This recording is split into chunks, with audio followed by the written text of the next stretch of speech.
এক টুকরো অযোধ্যা এই থিমকে সামনে রেখে দুর্গাপুজোর মণ্ডপ তৈরি করতে চলেছে রাজধানীর মঠচৌমুহনীস্থিত ফ্লাওয়ার্স ক্লাব। বুধবার খুঁটি পুজো এবং কাঠামখেলির মাধ্যমে শুরু হয়েছে ক্লাবের পুজোর প্রস্তুতি। এর জন্য বাজেট নির্ধারণ করা হয়েছে ৬৫ লক্ষ টাকা।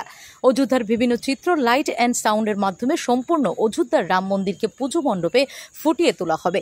মণ্ডপ তৈরি করবে নবদ্বীপের সাধক ডেকোরেটর, প্রতিমা তৈরি করবেন নবদ্বীপের শিল্পী নারুগোপাল দাস, আলোকসজ্জায় থাকবেন পশ্চিমবঙ্গের চন্দননগরের শিল্পীরা।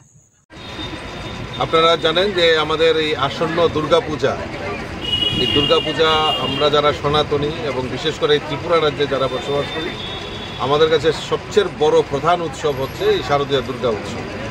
এই শারদীয় দুর্গা উৎসবকে আরও মুখরিত করার জন্য আমাদের এই মঠচৌমুহনী এলাকায় যে ফ্লাওয়ার্স ক্লাব রয়েছে, সেই ফ্লাওয়ার্স ক্লাব বিভিন্ন সময়ে বিভিন্ন আদলে এবং এটা রাজ্যের মধ্যে নাম করা জাগানো, সারা জাগানো এটা প্যান্ডেল এবং প্রতিমা, আলোকসজ্জা সব নির্মাণ করে থাকে প্রত্যেক বছর। এই বছরও তারা কম যায়নি।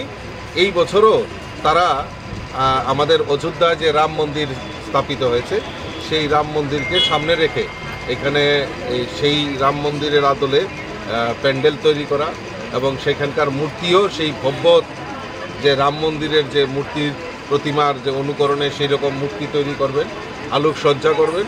তো সেই ব্যাপারে আজকে বিশেষ একটা অনুষ্ঠানের মাধ্যমে তার খুঁটি পূজা, কাঠামখেলি এই অনুষ্ঠানগুলি আচারবিধি মেনে সেইগুলি করা হয়েছে। আমরা সবাই এখানে উপস্থিত হয়েছি। আমাদের সঙ্গে মেয়র, আমার কর্পোরেটর এবং ইস্কন মন্দিরের মহারাজজি এখানে উপস্থিত হয়েছেন, ক্লাবের সভাপতি, সম্পাদক এবং ক্লাবের সমস্ত যারা এই কর্মকর্তারা আছেন উপস্থিত হয়েছেন।